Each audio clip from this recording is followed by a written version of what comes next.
तो दोस्तों नमस्कार, मैं हूं अनिल और रेसलिंग सुपर धमाल में आपका स्वागत है। तो दोस्तों सबसे पहले आपको बड़ी खबर हम बता दें, ये मुझे लगता है 1 या 2 दिन पहले ये रिपोर्ट्स में आया था। WWE के superstar, the mega star, greatest of all time, हमारे original tribal chief Roman Reigns April में रेसलमेनिया 41 के बाद से ही WWE प्रोग्रामिंग में नहीं नजर आ रहे हैं। ब्रॉन ब्रेकर ने उन्हें बैरिकेड के जरिए स्पीयर किया था।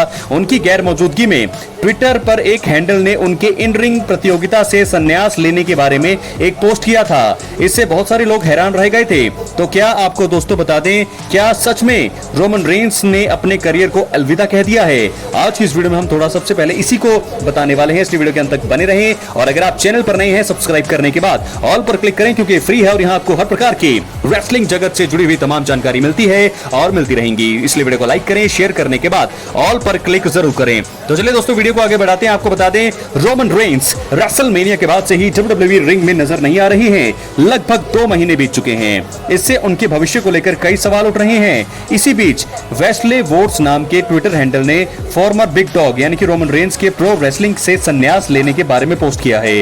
पोस्ट में आपको बता दें लिखा क्या था। पोस्ट में लिखा था, रोमन रेंस ने आधिकारिक तौर पर इन रिंग प्रतियोगिता से संन्यास की घोषणा की है। WWE के माध्यम से एक बयान में दोस्तों रोमन रेंस ने फैंस, अपने परिवार और लॉकर रूम को धन्यवाद दिया। उन्होंने अपने करियर को अपने जीवन का सबसे बड़ा अध्याय माना।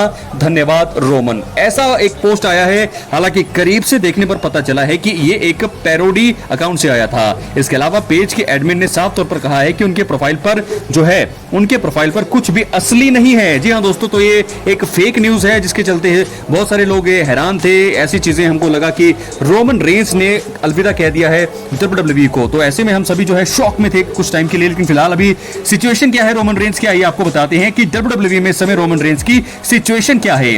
रोमन रेंस WWE के सबसे बड़े सुपरस्टार्स में से एक हैं। वो हाल के सालों में पार्ट टाइम बेसिस पर परफॉर्म कर रहे हैं। वो अभी स्पेशल अट्रैक्शन है। ब्रॉक लेसनर भी अपने दूसरे रन के दौरान ऐसे ही थे।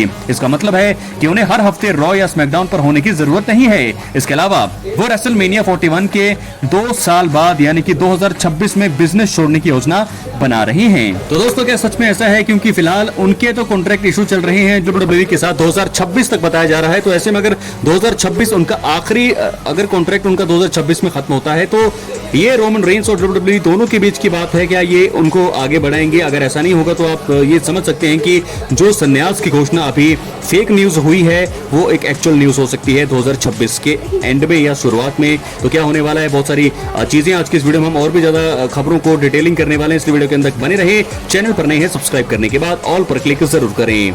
तो दोस्तों इसके बाद हम बढ़ेंगे अपने अगले सेगमेंट की ओर, जो जुड़ी है जॉन सीना और CM पंक के एक बहुत ही बड़े मुकाबले की। तो फिलहाल WWE यूनिवर्स की निगाहें अब नाइट ऑफ चैंपियंस पर टिकी है, जहां दाव ऊंचे हैं और माहौल में उम्मीदें भरी हुई है। सबकी नजरें अनडिस्प्यूटेड WWE चैंपियनशिप पर है, जहां जॉन सीना अपने खिताब को बचाने के लिए तैयार हैं, लेकिन CM पंक भी उन्हें कड़ी टक्कर देने के लिए पूरी तरह से तैयार हैं। क्या बेस्ट इन द वर्ल्ड कहे जाने वाले CM पंक कर पाएंगे उलटफेर? यह मुकाबला 28 जून को होगा दोपहर 1 बजे शुरू ET से।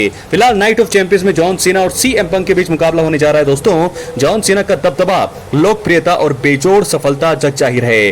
वो अनडिस्प्यूटेड WWE चैंपियन के रूप में उनका ये जो है इनका 14वां खिताब है, और वहीं WWE की गिनती के आधार पर 17वां विश्व खिताब है। John Cena hustle, loyalty, respect के प्रतीक हैं, जिन्हें दुनिया भर में लाखों लोग पसंद करते हैं। वे अपनी इच्छा शक्ति से और विपरीत सिचुएशंस में भी जीत हासिल करते हैं। CM पंक एक विद्रोही हैं जो दबे हुए लोगों की आवाजों को उठाते हैं और सिस्टम को चुनौती देते हैं।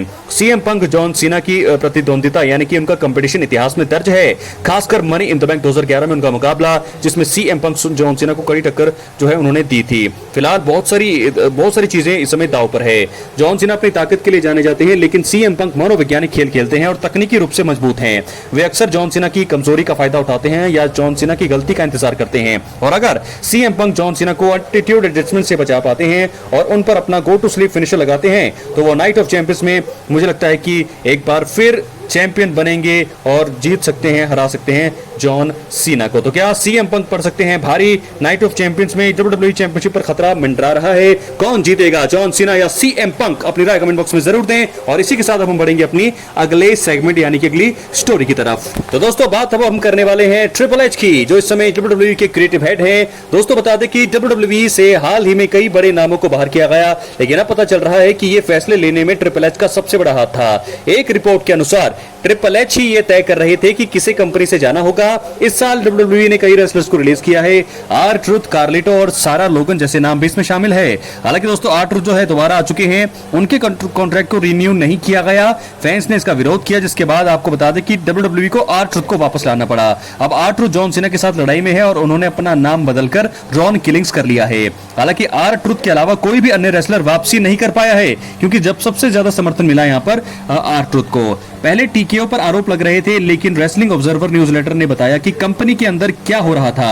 उनके अनुसार WWE स्टार्स के साथ कॉन्ट्रैक्ट की बातचीत ट्रिपल एच, निक खान और क्रिस लेजेंडिनल करते थे, लेकिन किसे कंपनी से निकालना है ये फैसला ट्रिपल एच ही लेते थे। वो ही तय करते थे कि किसे जो है ऊपर लाना है और किसे बाहर करना है। इसलिए जो भी रेसलर्स रिलीज हुए हैं या जिनके कॉन्ट्रैक्ट रिन्यू नहीं हुए, उनके पीछे दोस्तों ट्रिपल एच का सबसे बड़ा हाथ है, सबसे बड़ा फैसला उनका था। न्यूज लेटर में कहा गया है कि कॉन्ट्रैक्ट की बातचीत ट्रिपल एच, निक खान और क्रिस लेजेंडिल करते थे। ट्रिपल एच के फैसले से कई फैंस नाराज हैं। उनका मानना है कि कुछ रेसलर्स को बिना वजह ही कंपनी से बाहर निकाल दिया गया है, लेकिन WWE का कहना है कि ये फैसले कंपनी के भविष्य को ध्यान में रखकर लिए गए हैं। तो दोस्तों क्या लगता है आपको? ट्रिपल एच का WWE में फिलहाल बहुत बड़ा रोल है। वे न केवल रेसलर्स के बारे में फैसले लेते हैं, बल्कि कंपनी की दिशा भी तय करते हैं। अब देखना यह है कि उनके फैसलों का WWE पर क्या असर होता है। ये खबर उन फैंस के लिए जरूरी है जो WWE को करीब से फॉलो करते हैं। इससे पता चलता है कि कंपनी के अंदर क्या चल रहा है और कौन फैसले ले रहा है। तो दोस्तों इस प्रकार ये भी खबरें आ रही हैं कि क्या यहाँ पर विंस मैकमैन की वापसी होने वाली है या फिर नहीं। अगर उनकी वापसी होती है तो ट्रिपल एच का रोल क्या रहने वाला है। और मुझे ऐसा लगता है कि विंस मैकमैन ट्रिपल एच में से मुझे एक पोल करना पड़ेगा इस वीडियो को अपलोड करने के बाद। तो आपको क्या लगता है दोस्तों कि ट्रिपल एच क्या WWE को बर्बाद कर रहे हैं या फिर अभी जो है वो सही दिशा में लाने की प्रयास कर रहे हैं, सही दिशा लेकर के आएंगे? या फिर मुझे लगता है कि आप ये भी बताइए कि विंस मैकमैन सही है, विंस मैकमैन को आना चाहिए, विंस मैकमैन और ट्रिपल एच की जो ओनरशिप है उनमें कितना फर्क है। तो अब हम फाइनली बात करेंगे हमारे original tribal chief Roman Reigns की सिचुएशन के बारे में। तो दोस्तों आइए बढ़ते हैं अपनी फाइनल स्टोरी की तरफ। Original tribal chief Roman Reigns फिलहाल रिटायरमेंट की खबरें तो उनकी गलत साबित हुई है। फेक न्यूज जो है मैंने स्टार्टिंग में ही आपको लोगों को सबको बता दिया है कि बहुत सारी चीजें यहाँ पर अब रोमन रेंस के बारे में अफवाहें चल रही है, लेकिन वो अफवाहें सारी खारिज हुई हैं। लेकिन 2026 में रोमन रेंस के कॉन्ट्रैक्ट का आखिरी है, ये तो कंफर्म हो गई है बातें। लेकिन फिलहाल सिचुएशन रोमन रेंस की ये है, जितनी भी बातें थी बाकी ट्रिपल एच से लेकर के यहाँ पर रोमन रेंस के सैलरी में कटौती को लेकर के सारी बातें थोड़ी झूठी निकली हैं। लेकिन फिलहाल सिचुएशन ये है कि रोमन रेंस ने वापसी करनी है और समर स्लैम 2025 का इवेंट रोमन रेंस के बिना अगर हो गया तो आप ये समझ सकते हैं कि बहुत ही बड़ी मुश्किल में होगी यहाँ पर रोमन रेंस की वापसी। फिर अगर क्योंकि समर स्लैम में रोमन रेंस की वापसी नहीं होती है तो आप समझ सकते हैं कि रोमन रेंस का जो भविष्य है आप बहुत ज्यादा अंधकार में होगा WWE में, क्योंकि समर स्लैम कंपनी का सबसे बड़ा इवेंट है, साल का दूसरा सबसे बड़ा इवेंट होता है, समर की सबसे बड़ी पार्टी, और रोमन रेंस का इसमें ना होना, क्योंकि अब तक फिलहाल कोई भी खबर नहीं है, ना कोई रिटर्न्स के बारे में, ना कोई अपडेट WWE से निकल कर आ रही है। अब कई रिपोर्ट्स में भी इस बारे में कोई बातें नहीं हो रही, सिर्फ फेक ही न्यूज आ रही है। तो ऐसे में रोमन रेंस का आना, अगर आप सब लोग यही यकीन रखिएगा कि रोमन रेंस समर स्लैम से पहले कभी भी वापसी कर लें। अगर वो आते हैं तो समर स्लैम में हम उनको देख पाएंगे, लेकिन अगर वो नहीं आते हैं तो फिर आप समझ लीजिए अगर समर स्लैम में वो वापस नहीं आए तो कुछ बहुत ही बड़ा इशू यहां पर चल रहा है WWE और रोमन रेंस के बीच में। क्या लगता है आपको? अपनी राय कमेंट बॉक्स में जरूर दें। क्या समर स्लैम से पहले होगी रोमन रेंस की वापसी या कुछ दाल में काला है? बहुत बहुत धन्यवाद।